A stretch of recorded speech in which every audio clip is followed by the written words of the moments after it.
নমস্কার, মিঠুস ডায়েরিতে সকলকে ওয়েলকাম।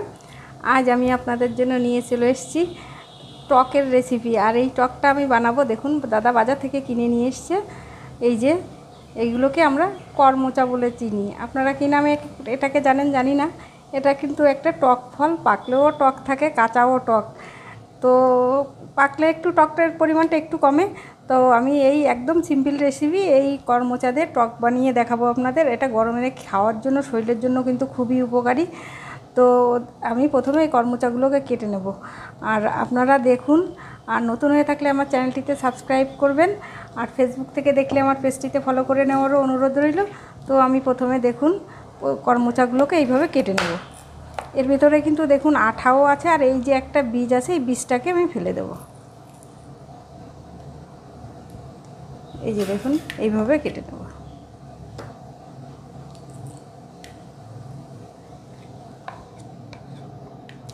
এইভাবে এতগুলো লাগবে না, আমি যতটা লাগবে কেটে নেব।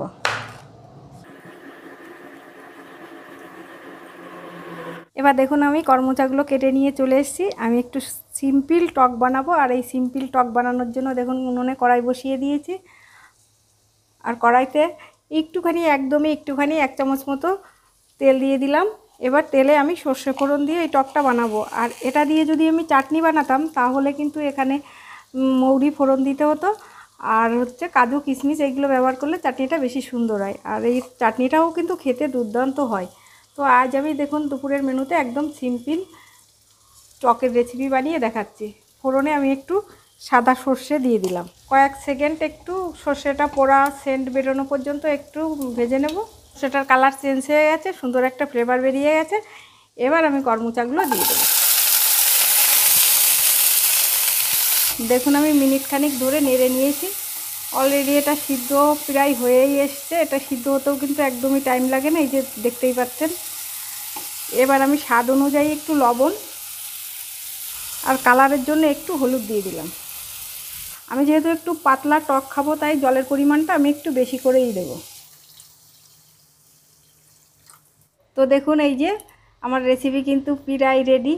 দেখতেই পাচ্ছেন কি সুন্দর সিদ্ধ হয়ে গেছে, আর রাঁধতে কিন্তু 10 মিনিটও টাইম লাগে না। এই দেখুন কি সুন্দর সিদ্ধ হয়ে গলে গেছে। এটা দিয়ে চাটনি বানালেও কিন্তু দুর্দান্ত লাগে। আমি একদিন চাটনির রেসিপি আপনাদের দেখাবো। আর এই রেসিপিটা যদি আপনাদের ভালো লাগে, অবশ্যই লাইক কমেন্ট শেয়ার করতে কিন্তু ভুলবেন না।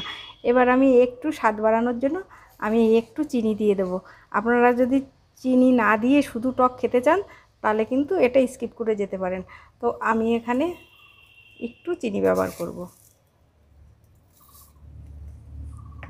তো করমচার টকের রেসিপি আমার কমপ্লিট। আপনারা ভালো লাগলে অবশ্যই একবার বাড়িতে ট্রাই করে দেখতে পারেন। তো আজ এই পর্যন্ত, ভালো থাকবেন, সুস্থ থাকবেন, ধন্যবাদ।